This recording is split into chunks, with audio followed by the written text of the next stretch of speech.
Mr. Chairman, the Finance Minister referred in March last to the difficulty of obtaining the foreign exchange required for the second 5-year plan.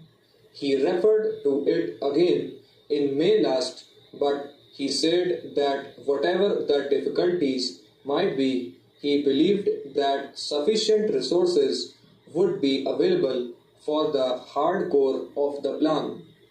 In other words, he thought that certain projects which were included in the phrase hardcore of the plan could be carried through, while certain other schemes or projects might have to be left out. His last statement on this subject was made a few days ago in another place. The word that is favored now by the government with regard to the plan is rephasing. The Planning Commission and the government are now engaged in the rephasing the plan. The Finance Minister, while referring to this, said that whatever the people spoke of the rephasing of the plan or of the allocation or reallocation of priorities, it meant that a little pruning was implicit in the re-examination of the plan. Now, sir, we should like to know what exactly this rephasing means. The Planning Commission may not have finished its examination of the question, but I think we can be usefully told on what principles the government are proceeding and what is the extent to which a reduction is likely to be made in the cost of the plan. I read a few days ago, sir, in a daily that it was being considered whether the fertilizer projects might be cut out of the plan. Now the Finance Minister has told us that what constitutes the hardcore of the plan is the production of steel, mining, transport and power. Now, is the production of food essential for carrying out of the plan or not? Is it included in the hardcore of the plan, or has it been given a lower priority than steel and other things? It is very important for us to have this information because we can form our judgments with regard to the rephasing of the plan in connection with the measures that are to be placed before this House very soon, only when we know what the ideas of government on this subject are. It may not be possible for the Honorable Finance Minister to state what the exact extent of the reduction in expenditure will be. At one time, sir, we were told that all the schemes in the plan stood or failed together. If greater industrialization was needed, it was necessary that more food should be produced, that education should be spread so that people who can understand the latest technological processes might be available, and so on.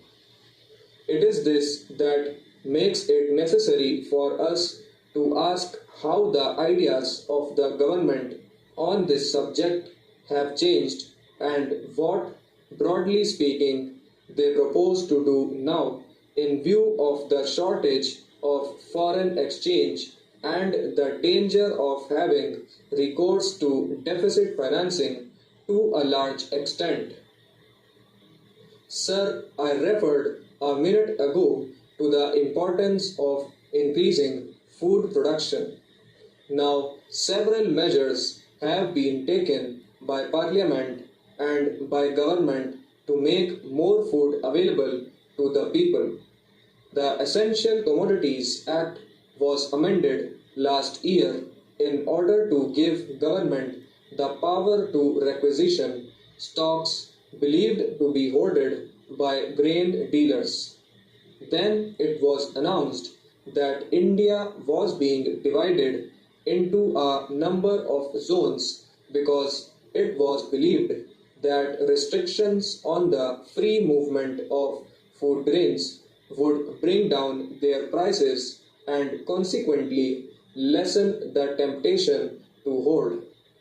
Then, sir, in addition to this, the Reserve Bank asked the scheduled banks to reduce the advances made by them for the purchase of food grains because it was believed that the bank advances were being used in order to buy more and more food grains and hold them.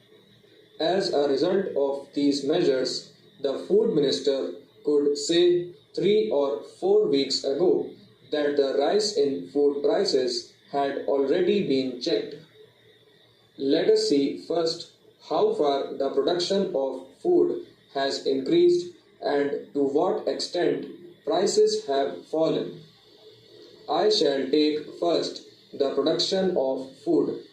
The Planning Commission, in its review of the work in the first year of the second plan, said that according to the food production program, an addition in food production potential of about 2 million tons was expected to be realized in 1956-57, and that increase in production is estimated to be of the order of 1.4 million tons.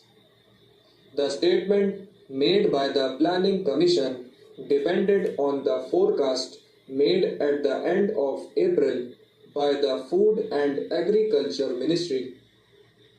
But a week later, the Food Ministry claimed that the production of food was not 66 million tons but a little over 68 million tons.